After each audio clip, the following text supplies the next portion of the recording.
Ayan, dumating na ang aking GCash card via Ninja Van. Pero may napansin lang ako, yung mga naunang Ninja Van dati karton siya. Pero ba't ito parang plastic? Nagtipid na yata.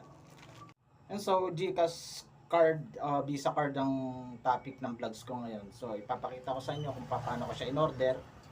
And then, kung ano yung benefits niya at gamit. At pagkatapos din yung ang ano niya, yung paano siya i-activate and then paano siya o-orderin. Tuturo ko sa inyo kung bakit kailangan natin ng GCash card. Siyempre, meron na tayong GCash app.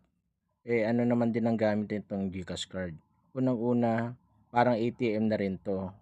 Pwede mong i-link yung bank account mo dahil sa GCash card or GCash card to your bank account. So, palitan, pwede kang mag-withdraw through ATM.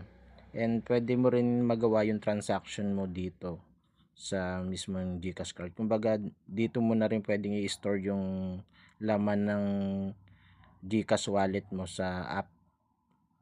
Pwede mong makita na rin dito kapag chinek mo siya dun sa ATM booth.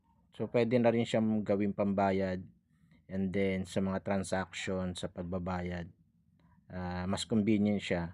At kung magwi-withdraw ka, kung magkanong laman kahit medyo malaki yung amount, mas maliit ang withdrawal fee mo through ATM. And Visa card na rin to pwede ito sa abroad.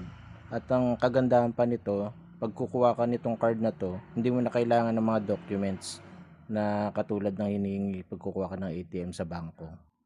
Ngayon sa vlog na ito, ituturo ko sa inyo kung paano tayo makakakuha o order ng GCash Visa card.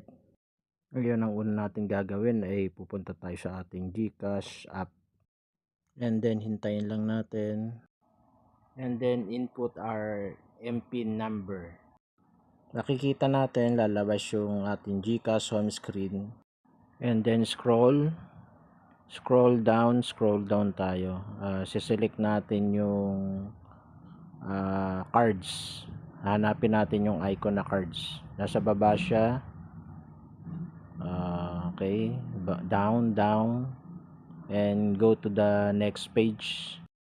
Minsan mag-wait lang tayo dahil minsan mabagal yung net or yung mismong app. And then go. Makikita nyo sa selection yung order a card. Dalawa yan pero siselect nyo yung order a card. Two selection icon appeared, yung send me a card, pangalawa yung buy and store, but I selected the first one or send me a card. Mag-a-appear yung image ng card na may information mo at pangalan mo. Wait lang. GCash card order form will appear with payment price to pay, and then select the next.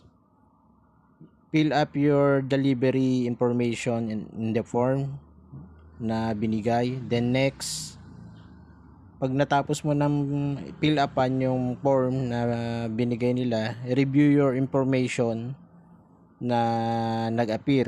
Then select confirm if you're already review it finally. After confirmation, it will send automatically online to GCash card order and wait for several days for your mail delivery of GCash card. Paalala lang, to protect your GCash card and account, never share your PIN with anyone. Keep your card with you and don't share your card details with anyone. And pwede mo siyang i-lock. Ang gagawin lang is open your GCash app, look for the cards icon and tap it. Then select the card you want to lock.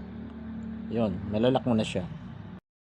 Once na na-link mo nga pala yung GCash card, ay meron nga pala itong GCash card number na parang ATM 6 na digit. Iba yung MPIN na 4 dun sa card number na 6. So, yung confirmation nito is ibibigay sa'yo ng GCash through sa message mo, sa GCash number message mo. Doon mo makikita to and open mo lang and then yung confirmation nito mag-a-appear doon. And then pwede mo siyang palitan through ATM, punta ka sa ATM, then mag-change PIN ka para sigurado na sarili mo yung number na GCash card mo. So naway may natutunan po kayo sa aking tutorial ngayon, and don't forget to subscribe on my channel, What Mike Say Vlogs, and push the notification bell para po sa ma-inform po kayo sa masusunod kong video. And thank you po. God bless.